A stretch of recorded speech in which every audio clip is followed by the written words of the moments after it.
You know, when you feel so much distance from your partner and there's just so many unsaid things, but the thing that hurts the worst is feeling disconnected. And you feel like you don't know what to say and what to just let go of.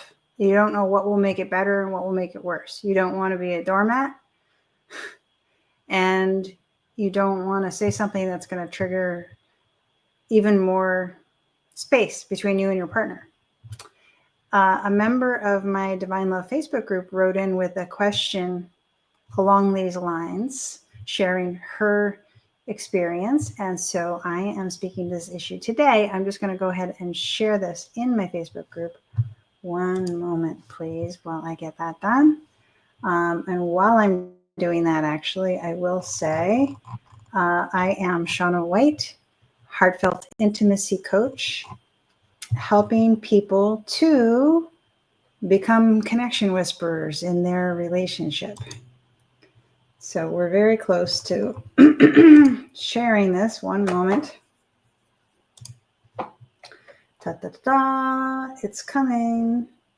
I think I'm going to share it in the other group that I'm in too. So one more moment. Whoops.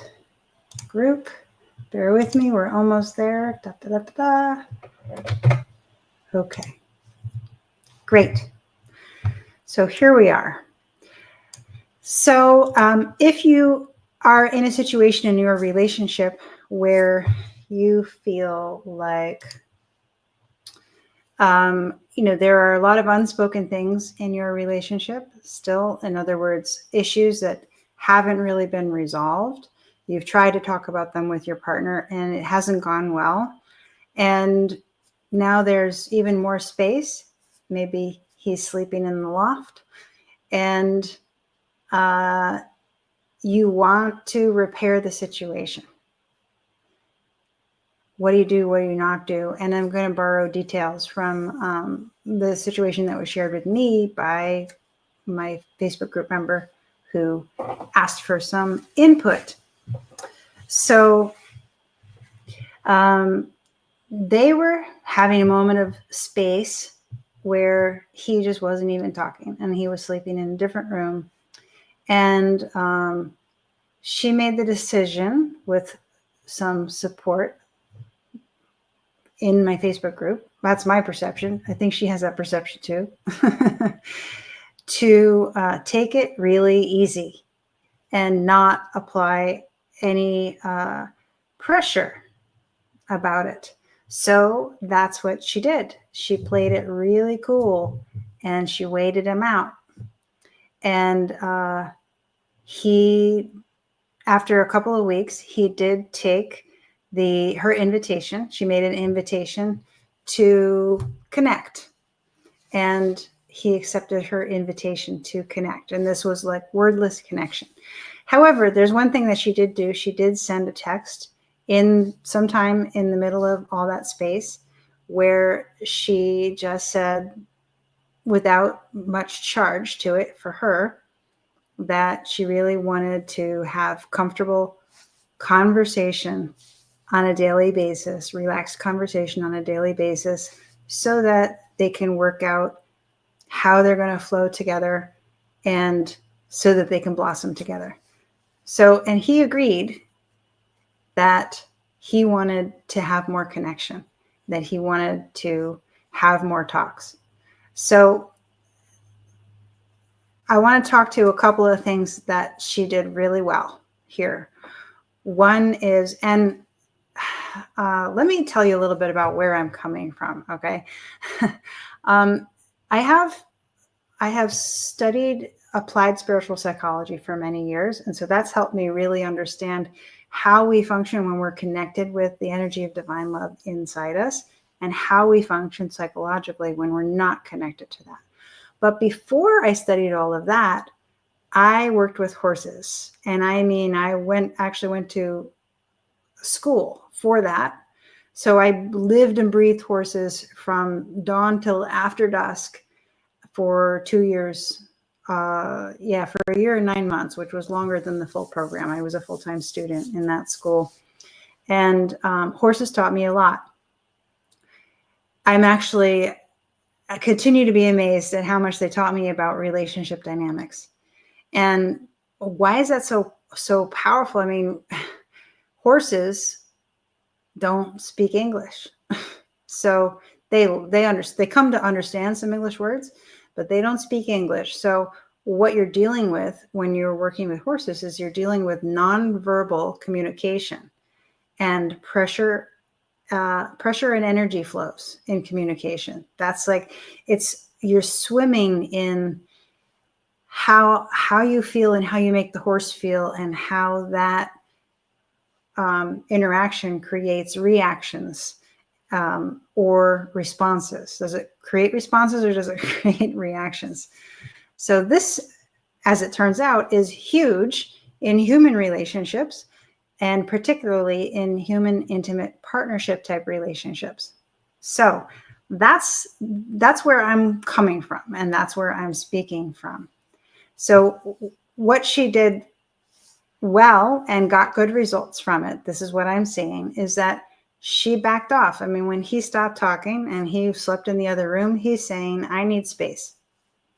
Now, there are some people who have a defense mechanism where they just take space and get inside a grievance, and they will never resolve that they're comfortable not resolving that for decades. Okay. If that's what you're working with, then you might consider if you really want that person as a partner. And if you really do, I wouldn't advise waiting them out. You're going to want to choose a different approach. But in this case, this is not the case. And in most cases, I hope in most cases, that's not the case. So what she did really well is that she honored his space. So she didn't apply more pressure. She just let him be and do what he felt like he needed to do, which is sometimes very hard for us to do when we're in relationship. But she did, and that paid off, because after a couple of weeks, he was softer and more receptive to her invitation when he came into her space. And then she said, hey, do you want a hug? And he said yes. So that's great. And the other thing that she did great was that she expressed expressed what she wants to create in this relationship, or the kind of relationship that she wants to create. And the way in which she expressed that was that she shared that she wants relaxed communication daily. And she also said, if you don't want to, that's fine.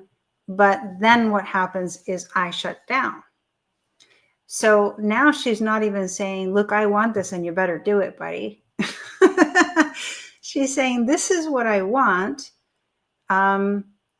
Totally up to you what you want, but this is the effect that it has on me. If this need that I have for what I want to create is not being met. So she's informing him of cause and effect dynamics without applying any pressure of trying to tell him what to do. Very good. Very, very good. So let me see. I'm trying to remember where they're at now. Yes. So after they reconnected, then, so some of what's been troubling her is that hasn't been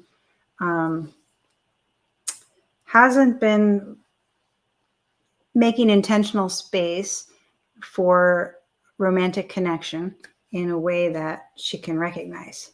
So for instance, they can go out together, but then he won't offer to buy drinks. And so for her, that feels like he's not creating the romantic space. What happened after they reconnected, after this time where she gave him space, and then she shared what she wants to create and what are the effects when it doesn't happen. So she's still giving him space to create this with her, to choose to create this with her. She's not saying, look, I'm out of here. If I don't get this, I'm out of here. She's giving him the charity to understand her better and make his own choice. Very, very good. Then what happened was he took them on a weekend together. And that felt like a beautiful gift. That felt like he was making the space for connection. So she really appreciated that. And yet something happened. Now I can't remember what it was. Something didn't happen. And this is coming to her question now, which is why I'm going to look it up.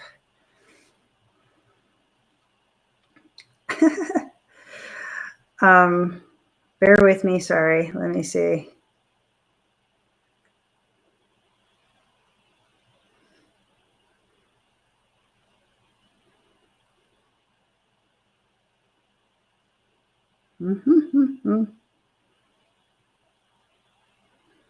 This is not interesting for you, I'm sure, watching me read something.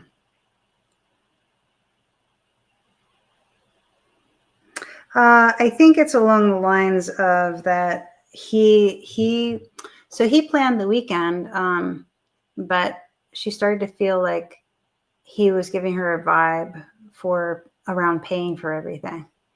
And she wasn't sure whether to bring it up to him or not. Is it? Oh. Wait, was it that? No. Here's what it was. I'm sorry. Here it was. I should have studied up. I'm a little bit underslept, so my brain is a little bit having a hard time tracking things. Okay, so it was that he didn't remember their anniversary, and he didn't plan anything beautiful for their anniversary. And this was her question: was, we've been through all of this where he wasn't talking to me. I was trying to talk through issues, and then he's like, I don't even want to talk to you. I don't even want to sleep in the same bed.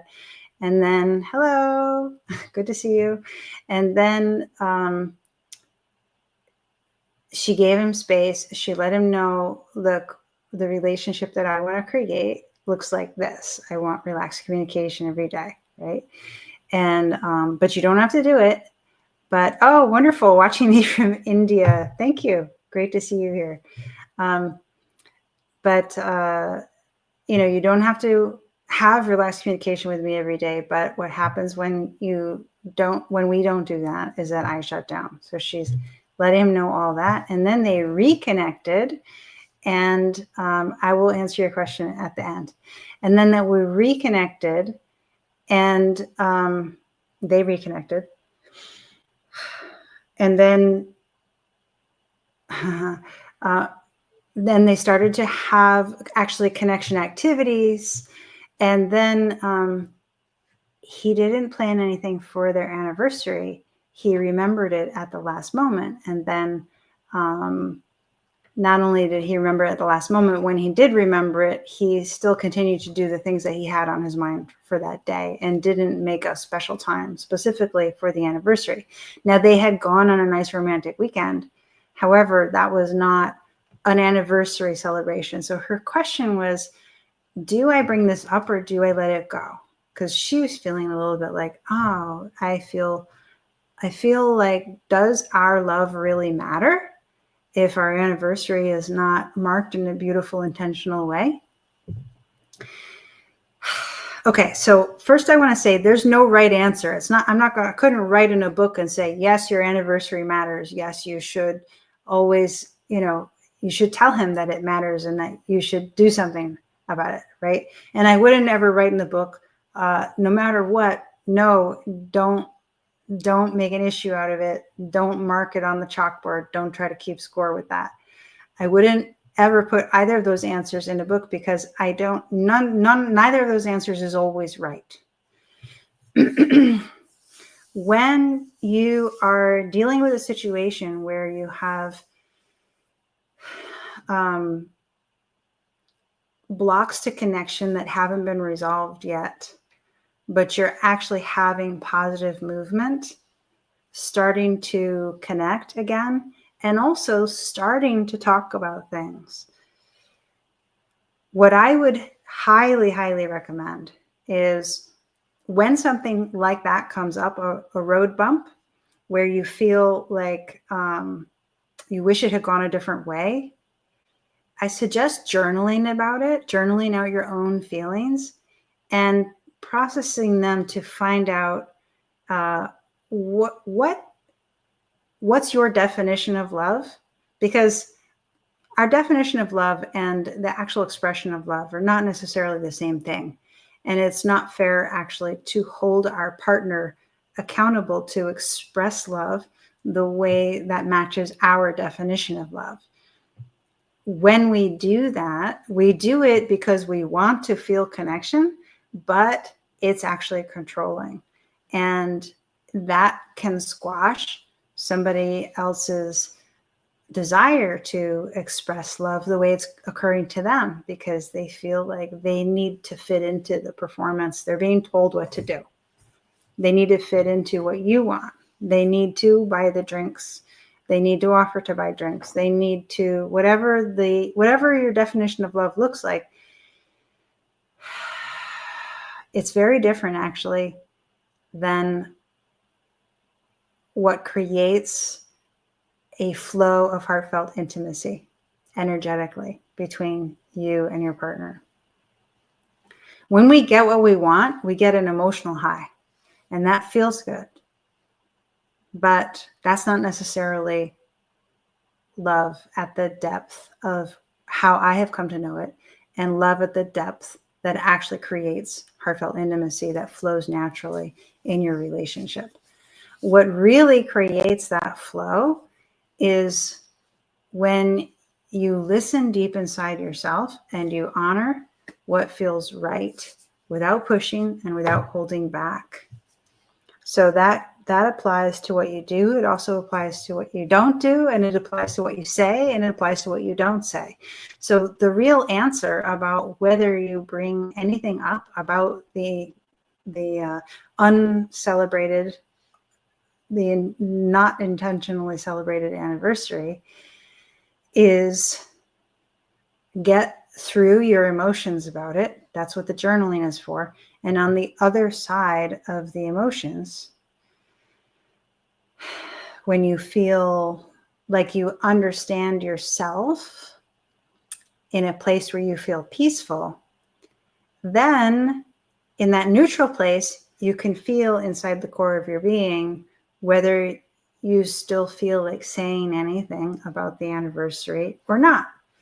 And what is it that you feel like saying? You might end up saying, I would love to celebrate our anniversary together, and here's what I would love to do. But I know that there's a sore point right there for the person I'm responding to right now, because she would like to feel like he makes the space for their love. And so if she fills in the space instead, then it still feels to her like the love is not appreciated. Their love is not appreciated on his side. What I understand about relationship is that when you ask for connection and when you ask for someone to demonstrate their love, it lands on the other side as pressure, and that pressure tamps down on the joy and the inspiration. And so that person no longer feels freely like they want to express the energy of love, because their emotional state is now switching into resistance to control. And that doesn't look anything like celebrating love. So the best way to seek for connection with your partner is to give connection to your partner. You can give connection in the form of expressing appreciation, in the form of buying little gifts if that's what you really feel like doing. doing something nice for them. I myself tend towards expressing appreciation.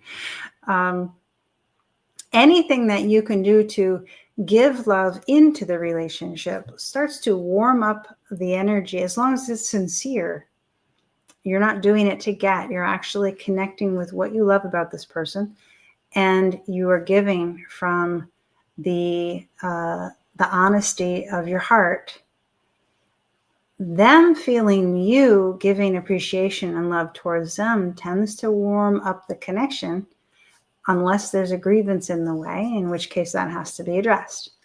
But that's how I would approach it if you're trying to rebuild connection. Now, when it comes to grievances, because this is a combination, we're talking about a situation that's a combination of the connection has been kind of, all the air has been let out of the connection, right? From too much space and too many grievances, unspoken issues that are not resolved. And then on the other side, you have the unspoken issues that are not resolved. So it's to rebuild, to correct that situation. It's going to take a careful balancing of asking questions to draw out the issues in a gentle, calm way at the appropriate time. So it's going to involve waiting. And this is where feeling what feels right, how you move from your inner core, is the way that is like the way to go about this, because I don't have your answer in your particular situation. What I help people with is I help people connect with their inner connection. I help them connect with that divine love energy in the core of their being, so that they can feel the flow. Because when you feel the flow, it's going to let you know, oh yeah, I can say this. I feel the energy flowing with these words. When you relate to your partner from a place of divine connected flow from the core of your being, the energy that you're communicating towards that person feels really different than when you're communicating from a place of, I feel like I'm not getting what I need. And when you communicate from that energy of I'm not getting what I need, your partner feels like, oh God, I have to perform now. When you communicate from the energy of love, divine love inside yourself, and you're balanced, you're not feeling needy, and you're sharing what the divine has to say to your partner through you in that moment, that's when magic starts to happen. That's when defenses start to relax and things can resolve in a harmonious way. And why does it work? It works because that divine love energy is at the core of all of us. So what divine love inside you has to say to divine love inside your partner, or even what divine love in you has to say to the defense mechanisms of your partner, it's all going to help defense mechanisms on your side and their side start to relax and unravel, and allow you both to find your authentic self, find your connection to the beingness that's available to all of us. And relationship is one of those things that pushes you, because you're trying to collaborate with another person in an intimate way. It pushes you to either screw up or get it right. It's because you're trying to figure out how to move with somebody. You're either going to be forcing something, or you're going to find that flow. And when you find that flow, it's really magical. So that is my suggestion, is to relax the thoughts that think, I need to talk about this anniversary thing with my partner. Relax those thoughts, do a bit of journaling around it, get back to a neutral place inside yourself, and then breathe and feel, okay, do I actually feel like saying anything to my partner about this anniversary thing now that I've gotten back to a place of peace? And then what is it that I feel like saying? What is it I feel like doing? Maybe I actually feel like doing something like expressing appreciation, bringing home flowers to share my feeling of love around our anniversary. So someone who is joining me from India asked me earlier in this video, am I a psychologist?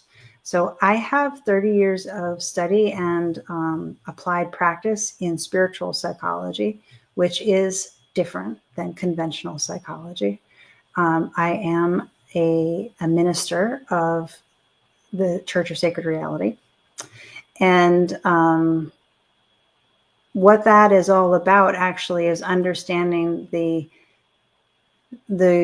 spiritual experience, what it's like as a human being to connect with the energy of divine love in the core of our being and to express that in our daily walk. And my love has always been intimate partnership relationships. And I struggled in intimate partnership relationships for decades. It was a really tough area of life for me. I really, really wanted to experience this big, beautiful love in intimate partnership, but I always experienced something that fell far short of that, where I felt that the love was very conditional and I couldn't feel the depth of connection that I was looking for. And when that changed for me was when I discovered how to make an interconnection with divine love, which I can actually literally feel the energy of love warming the center of my chest. So it's a connection that is real. I don't make it up. I don't do it through visualization, but I do something to connect to that energy, and I help my clients to find that for themselves as well.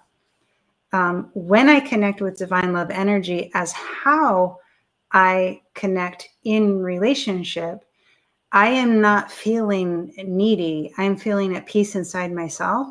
And so I can relate to my partner without trying to pull love from them. There's a lot of talking about getting your needs met in relationships out there, and that's what relationship is for. And I don't feel that way, actually. I don't feel that relationship is for getting your needs met. I feel that relationship is for every relationship is for the purpose for which that relationship is ordained. And that depends on what the karma is that brought you together, in a sense. Was it a subconscious pattern that matched you with that person? And is that relationship for the purposes of showing you what you don't want? Is that relationship for the purposes of helping you feel a subconscious pain so that you can heal it? There could be a relationship that is not painful, but is nonetheless still for a healing purpose and therefore just for a season. And then we can also have relationships, and I'm talking about intimate partnership relationships and all of these. We can have relationships where we're matched in our desire to grow in such a way that we can help each other grow. And that's the best relationship to go for the long term with, especially from my perspective, because especially if you both desire to embody a big, beautiful love and to share that with each other. Like, if that's what you want, that has saved me from a long life, I suppose, maybe it would have been a short life, of like constant soap operas and emotional drama and pain and heartbreak. That's what my life was like in the love life area before I came to this place of understanding how to connect with the energy of divine love. Then I went through a period where I could connect with the energy of divine love, or I could connect with a guy. I couldn't do them both at the same time. But then I had a a deep reckoning with my subconscious. And I came to the place where I was like, oh, okay. Now I see how I can connect with the energy of divine love as how I come to a relationship.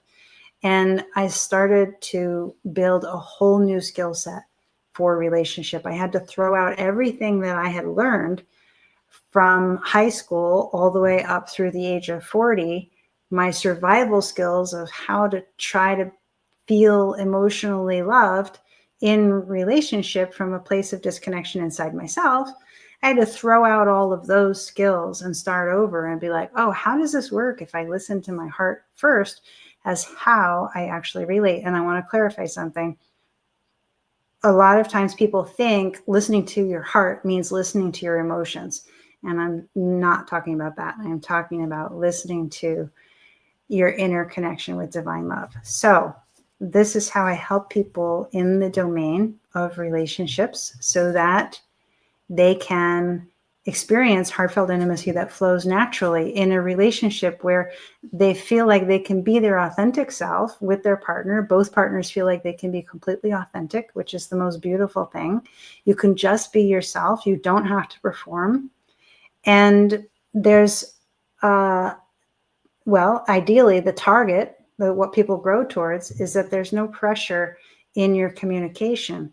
And so it leaves this beautiful, like flowing atmosphere between you where you can just start feeding the warmth in the relationship by sharing your growth, sharing your courageous honesty, sharing your appreciation for each other.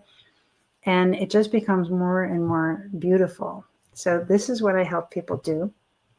And if you are enjoying this video and you're new to my stuff, you would be most welcome to join my Facebook group, which is the Divine Love Facebook group, Divine Love Relationship Advice for Creating Heartfelt Intimacy. And I'm going to put the link in the comments. So thank you for coming on the ride with me. And I hope to see you soon. Okay, take care.